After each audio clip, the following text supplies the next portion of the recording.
আসসালামু আলাইকুম বন্ধুরা। তো এই ডায়েটগুলো দিয়া কাজটা কয়েকবার করে দিছিল। তো চার্জিং এসিডে আমার কাছে সেম মাদারবোর্ড বা কালেকশন না থাকার কারণে আমিও চার্জিং এসি দিয়ে কাজটা করতে না পাইরা তো আমরা এই ধরনের একটা সার্কিট দিয়ে করলাম। তো অনেক টেকনিশিয়ান ভাই আমার আইডির সাথে যুক্ত আছেন, তো তাদের জন্য একটা মেসেজ দিব। এই সার্কিটগুলো আপনি ডায়াগ্রামে দেখেন, কিন্তু লাস্ট একটা লাইন আছে এনটিসি লাইন।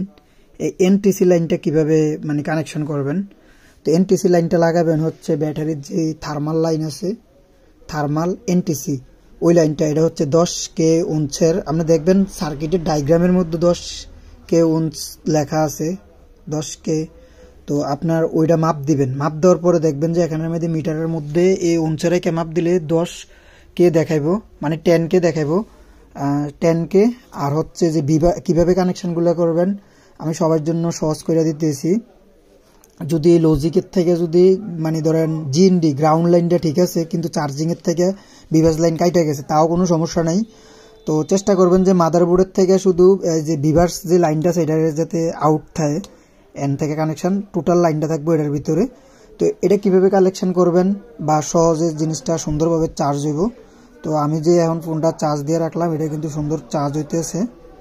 তো আমি বিষয়টা বলি, বিষয়টা হচ্ছে এনের মধ্যে বিভার্সের যে 5 ভোল্ট আছে ওটা হচ্ছে চার্জিং পোর্টের বিভার্স 5 ভোল্ট পজিটিভ ভোল্টেজ।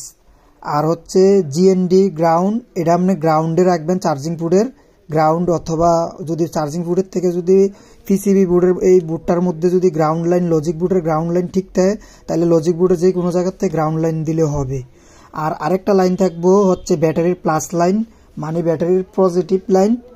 এই ব্যাটারির পজিটিভ লাইন লাগাইবেন মোবাইলের ব্যাটারির পজিটিভ লাইনের মধ্যে। আর থাকবে একটা লাইন, এটা হচ্ছে আপনার এনটিসি লাইন, যে থার্মাল লাইন। থার্মাল লাইনটা যদি আপনি ডায়াগ্রাম বা কোনো কিছু না পান, তাহলে মিটারের ধরবেন, মিটারে যে আমরা রেজিস্টার মোডের মধ্যে আইনা উন্সের মধ্যে আইনা 10K 10K উন্সের আইখা মাপ দিবেন। মাপ দিলে যদি যে জায়গায় 10K শু করবো ব্যাটারি কানেক্টরের ভিতরে, ওই লাইনটা আপনি ধরবেন। আমি যদিও বা ব্যাটারি কানেক্টরের থেকে দিই নাই, কিন্তু ব্যাটারি কানেক্টরের যে লাইন আসছে ওই লাইনের থেকে আমি লাগাইছি। তো এখন আমি যদি বলি, এখন আমার একাতে মোবাইল, তো আপনাদেরকে দেখাই এটা কিভাবে কাজ করে। চার্জিংয়ের যদি আপনি এইভাবে কাজ করেন, এনটিসি লাইনটা সঠিকভাবে লাগান, তাইলে কিন্তু আপনার এই জায়গার মধ্যে চার্জিংয়ের যে বার আছে ওইটা চলে আইব। ধরুন আমি ব্যাটারি আউট করে দিলাম, এনে কিন্তু ভোল্টেজ 0 হয়ে গেছে। মাদারবোর্ড কিন্তু কোনো ভোল্টেজ এখন পাইব না, বা এনে এনটিসির সার্কিটের মধ্যে কোনো, এই চার্জিং সার্কিটের মধ্যে কোনো কিছু পাওয়া যাবে না।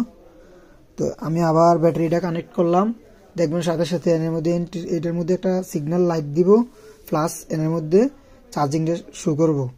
তো এই মোবাইলটা অনেকদিন পরে আসছিল, যার কারণে হয়তো সুইচে সমস্যা থাকতে পারে, সুইচটা কাজ করে না। তো আমরা যদি আবার এন থেকে প্লাগ করি, ডিসকানেক্ট করে যদি আমরা আবার লাগাই, তাহলে আমরা এর মধ্যে চার্জিং এর লোগো দেখতে পারবো। ব্যাটারি টোটালি খালি।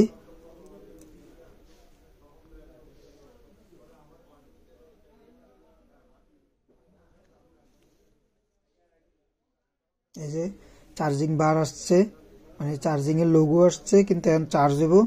এটা কিন্তু সরাসরি কিন্তু মাদারবোর্ডের কোনো কিছুর লাগে ইয়া নাই। এই ব্যাটারিটা একদম টোটালি খালি ছিল, 2% চার্জ হয়েছে। ইনশাল্লাহ এইভাবে কাজগুলো করবেন। তো এই ভিডিওটা শুধুমাত্র জিএসএম ভাইদের জন্য, যারা আমার ভিডিওগুলো দেখেন তাদের জন্য।